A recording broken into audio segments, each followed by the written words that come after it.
Bom dia.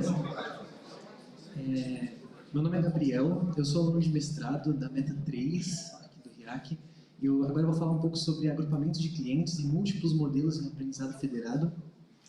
Para começar, só para revisar, para quem perdeu algumas apresentações de ontem, ou precisa relembrar como que funciona o aprendizado federado, né? Ele é dividido em principais 2 passos de comunicação. Basicamente, a gente tem um modelo global que é passado para os clientes, que a gente chama de clientes, mas são partes, por exemplo, podem ser dispositivos móveis, podem ser dispositivos IoT, coisas assim do tipo. Eles vão treinar o modelo nos dados deles e mandar esse modelo de novo para o servidor, que vai agregar e ter um novo round de treinamento com um modelo mais atualizado agora, com os dados treinados nos clientes. Isso traz um problema para a gente, que é o problema que eu trato nesse trabalho, que é o problema dos dados heterogêneos. Nem sempre esses dispositivos têm o mesmo comportamento ou dados parecidos. Principalmente quando a gente trata de hardware, já foi até discutido, pessoas podem ter alturas diferentes, jeitos de andar, de sentar diferentes, até comportamentos durante o dia diferentes, e esses modelos eles vão acabar divergindo. Aqui eu coloquei um exemplo do MNIST. Então, por exemplo, na esquerda a gente pode ver que o conjunto a gente chama de IID, é um conjunto mais homogêneo.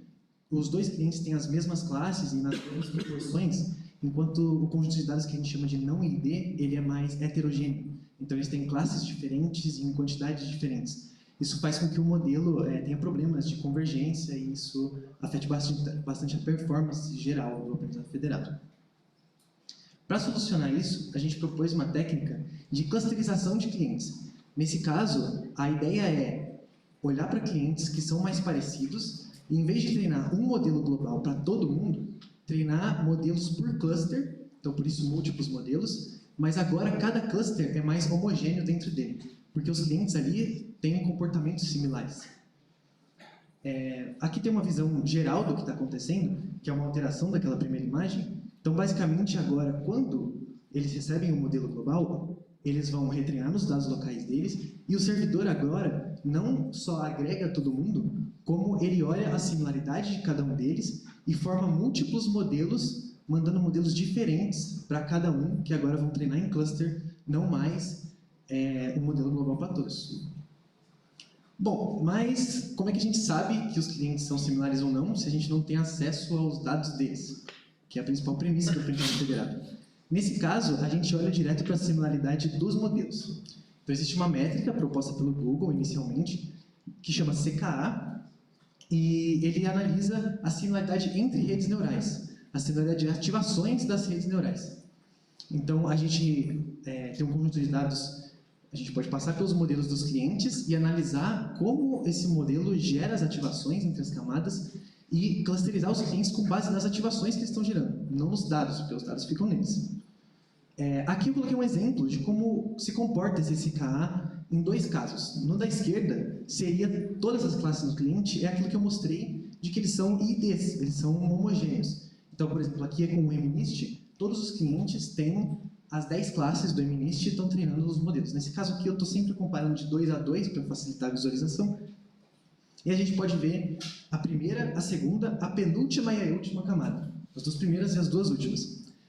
Para analisar o comportamento, as demais também são interessantes, mas eu coloquei para facilitar. Basicamente, no primeiro caso, a gente pode ver pelo eixo Y, que a similaridade é alta em todas as camadas. Ou seja, eles estão aprendendo representações parecidas, uma vez que os dados deles são realmente parecidos. Agora, quando a gente passa para um outro conjunto, em que eu não tenho mais todas as classes dos clientes, mas sim 2 classes por cliente, 2 classes diferentes, então 2 dígitos em um, 2 dígitos em outros diferentes, eles aprendem representações diferentes. E é isso que a gente tem visto aqui durante várias apresentações, inclusive. E é interessante notar também que nas primeiras camadas, eles continuam similares, mesmo aprendendo, mesmo tendo conjuntos de dados com classes diferentes. Isso se deve ao fato de eles estarem aprendendo nas primeiras camadas um extrator de features, né? Uma representação daqueles dígitos. E no final eles aprendem realmente ali a diferenciar os dígitos que eles têm. Então são características mais sutis. E a gente usa isso, essa similaridade da última camada, já que ela é a melhor para diferenciar os clientes, para clusterizar eles através dessa métrica CKA, que vai nos retornar um número de similaridade. O tipo de clustering que a gente faz nesse caso é hierárquico. Significa que a gente pode escolher o nível que a gente vai dividir esses clientes. No sentido de que eu posso escolher níveis mais baixos e fazer vários clusters, por exemplo, até um por cliente, então os clientes não vão estar treinando federados, eles vão estar treinando sozinhos. Se o cliente ele for muito na UND, a distribuição dele é muito diferente dos outros, a gente pode querer que eles treinem, na verdade, sozinho e não atrapalhe o treinamento dos outros, até ele pode até desempenhar melhor com isso. Mas no caso, a gente pode querer que ele treine todo mundo junto também, que é a solução tradicional de Federated Learning. A gente tem um cluster só, mas a gente pode querer soluções intermediárias, que é o nosso caso, que a gente testou. E por exemplo, eu já mostro aqui. No Motion Sense, a gente tem comportamentos que parecem ser diferentes. Nesse caso aqui, eu estou mostrando para 10 clusters no Motion Sense. E, basicamente, a solução agrupa clientes que têm comportamentos parecidos no conjunto de RAR. E aqui eu estou comparando com outras soluções da literatura. E parece que essa métrica funciona melhor, mostra que funciona melhor, para clusterizar esses clientes de forma significativa. Realmente aprendendo o que a rede dele está aprendendo. Então, as outras soluções, basicamente, WC seria uma solução em que usa só os pesos do modelo, não as ativações, e não CKA, e usa a similaridade de cossenos, em vez de CKA, né? RC seria Random Clusters, então no sentido de que eu estou fazendo os clusters, mas cada um deles é atribuído de maneira aleatória e não com base nas ativações nem nos pesos das redes. Para mostrar que, na verdade, ele não aprende tão bem quanto quando a gente faz clusters significativos, com base no que eles realmente aprenderam da rede. Então, em resumo, a solução basicamente clusteriza os clientes para formar clusters mais homogêneos de dados. Em vez de treinar todo mundo junto de maneira heterogênea no modelo global, a gente utiliza a similaridade dos modelos por CKA, e isso se mostrou significativo para melhorar o desempenho de todo o sistema de Federated Learning. E, por enquanto, é isso.